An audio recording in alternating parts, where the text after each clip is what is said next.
industry and things that you would change, what are those things that you would change for kids? I think it's what we talked about before. Just again, having, immense safeguards in place in every way, and redundancies, and having, there's just no world in which that people on set shouldn't be completely and utterly protected at all times, no matter what. When you say what do you mean like when it comes to like the business of their money, when it comes to like just being around adults? Like I guess what I'm asking is I don't know what it's like to shoot a TV show. Like what's the day-to-day? Do you just mean like being around the right teachers? What does that mean? I think it would pertain mostly to, having great teachers and the people who are on set who are like, their sole job is to make sure that like the kids are having a good experience. Do they keep you guys on set for a long time? Yeah, I think you work usually like you had to do school and then you had to be on set as well. Like all day. It's a lot of work. We were joking. Lauren and I did a commercial recently, and and even for 60, 60 seconds, it was like an all day thing, and we're used to doing this. That's what, Right. It's just different. It's different. Or like picking up a phone and doing this. It's like, it's normal for you, but it's not like for someone that's never been on set. I don't think people realize how meticulous it takes to get 1 minute of content. Right.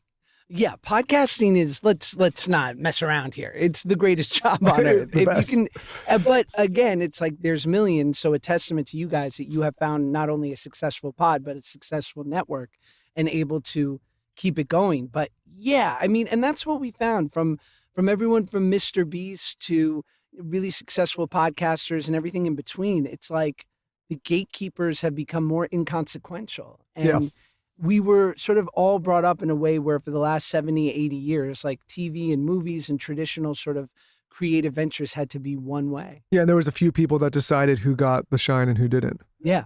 Let me ask you a different question, like kind of on a tangent here. When you start to have success at that early of an age and you're making that kind of money that young, how are you able to be responsible, or were you not? Do the wheels fall off, or you're responsible? Like, how do you manage that success and that notoriety that young? Oh, we didn't make a lot of money. So that helps. That helps. And I mean, respectfully, but you're known. Yeah, we're known, but it was like, again, there's no social media, right? So you're kind of like known to 13-year-olds.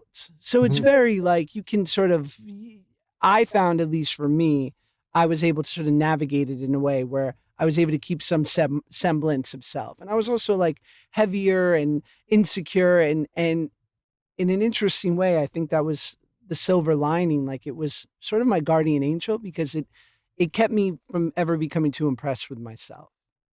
That's so interesting. If you would have asked me when I was watching Nickelodeon, like little girl, all the shows, I would have said you guys are like multimillionaires.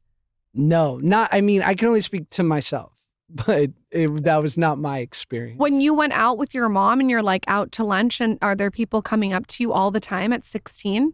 No, we could just go to Cheesecake Factory like civilians. Avocado egg rolls. Oh, that's What's your Cheesecake Factory order, guys? You're like, do they have raw? I know. I'm like, I'm not. Raw milk cheesecake. Cheesecake Factory. Raw milk cheesecake. Isn't my, that's a cookbook. Are you going to do a cookbook? I feel like that's next. I should do a cookbook called The Bowl of Meat. The Different bowl of ways. meat? It's one recipe. That would crush in Austin. I started the series on TikTok, A Bowl of Meat with Me. You know what? It's I could do a lot of things with a bowl of meat. Pull a meat up. I know how to handle meat. Wouldn't you say, Michael? She's a good meat handler. I'll give her My that. cheesecake order. I don't know what my cheesecake order is. Cheesecake Factory order is. I don't feel like we go there enough. Ugh, heartbreaking. I know. Do you guys have like a chain restaurant you frequent? Oh yeah. What's our chain restaurant we frequent? Let's get down. Let's get into the nitty gritty. I love Javier's. That's not a chain restaurant. Doesn't work. I like Mr. Chow. I love P.F. Chang's. Does the Polo Lounge count? P.F. Chang's is great. Come on, Good a salt and answer. pepper calamari with a brown rice. That's delicious. Please, I Kung Pao also chicken. love McDonald's. I fuck with McDonald's. Taco Bell. McDonald's, a cheeseburger, just cheese and meat, Happy Meal. I don't care what anyone says. I used to work at McDonald's. I love a #1 Big Mac meal. I don't care. Big Mac meal with a side of 10 nuggets. I can make a Big Mac meatball. You can make a Big Mac meatball? Meatball. Meatball. I believe that. Does Great. that sound good? And totally carnivore for the most part? No, I eat sourdough toast every night. Yeah. Why at night? It's like her guilty pleasure. No, this is like her treat. actually what it is. I actually have a whole theory around it that I've never told you. I feel like I've worked so hard during the day, and I've put my work in, and I've done everything like that I need to do, like work wise. And then when I get home and I'm in bed, completely relaxed, my kids are asleep. There is nothing better than crunching a piece of sourdough. It's like it's a nightcap. There's nothing worse than laying in the crumbs. I don't give a shit. After I can't. Figure it out. It's my. You lay in the crumbs. She eats. There's crumbs everywhere. Yeah. That's nuts. That's a what are you nuts? It's- In bed. In bed. Yeah, I'm not. Wow. Yeah, it's too What much. about on the couch? Nope. There's And then she gives it to our In- 4-year-old daughter, and they like have a daughter. we have no. bonding. It's called our slumber party, and we have toast in bed. And I come home and there's crumbs Aw. everywhere, sourdough crumbs. Sometimes we'll do cinnamon raisin with raw butter and flirty cell salt. Good for you. Same here, but for us it's Cheetos. No, I'm Yes, kidding. I'm kidding. Is She it likes a Cheetos? spicy hot Cheeto with the red Cheetos. What Oh, do you yeah. love a Cheeto? Of course I love a Cheeto. I like the spicy hot ones, the flaming hot. But the Flamin' Hot, problem is that there's evidence, right? Because these 3 fingers, they're going Yeah. to be red for 18 to And your 36 tongue hours. and your mouth. Yeah, you also don't want to give a hand job after them. Totally. Oh my God. It's like if you had It really you know, disrupts his. Yeah. Tiger Bomb on your hand. Can you imagine? Yeah, imagine Ben if you- Gay.